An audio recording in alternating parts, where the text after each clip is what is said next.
كتابي من شاب دەبێت لە لای من معنای نیە.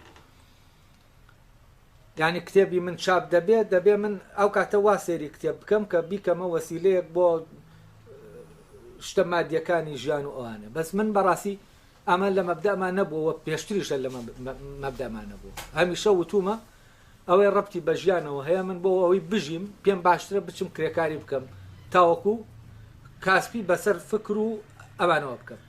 بۆچی؟ چونکە پێم وایە جسم دەبێ خۆی خزمەتی خۆی بکە، من نابێ فکرم کە دەبێت جسمم خزمەتی کە بیخەمە خزمەتی جسم. بۆ ئەوە من بیرکەمەوە بۆ ئەوەی نانەکە بێ بیخۆم. بەعکسەوە تۆ دەبێت ینی بە پێشەوانەوە دەبێت نانێک پێیاکەی بیخۆی بۆ ئەوی بیرکەیتەوە. و ئەمە فەرق قەستەکەم جیاوازی من بوو هەر لەگەڵ ئەو برادەرانی کە زەمانێک پێکەوە بین. ئەمە جیاوازی ئاساسیەکەی من و ئەوان بوو کە ئەوان پێشەوانەی ئەمە بیریان دەکردەوە.